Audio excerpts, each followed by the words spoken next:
পৌরসভা নিবে পারতেন না। যে ব্যক্তি নতুন লাইসেন্স করছে সেই তার লাইসেন্স আগেই পৌরসভায় টাকা পয়সা দিয়ে বলতো যে আমার 30টা লাইসেন্স, 10টা লাইসেন্স, 5টা লাইসেন্স দিয়ে আসতেন। তারা কিন্তু ঘরের ভিতরে দেওয়া লাইসেন্স পৌঁছা দিয়ে আসতো। আজকে কিন্তু সেদিকে আপনাদের হচ্ছে না। আজকে আপনি একজন গরিব দেখুন, আপনার লাইসেন্স কিন্তু আপনি পাচ্ছেন, একটা লাইসেন্সও পরিবর্তন হবে না, হতে দেওয়া হবে না।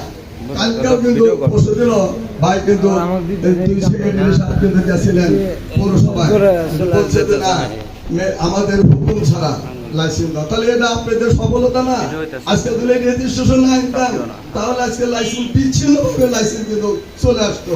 কেউ 500 দেয় করুক আর কেউ 200 টাকা লাভ দেয় করুক করে আসতো। এই জন্য এই রেজিস্ট্রেশনটা আমরা করে আনছি মালিক সমিতি। আপনারা যদি আমাদের কাজটা করতেছেন না, হয়তো আজকে দেন আপনি একটা দুর্ঘটনা কোনো অবস্থা কেস কাভারি বিষয় নিয়ে যদি হয় তাহলে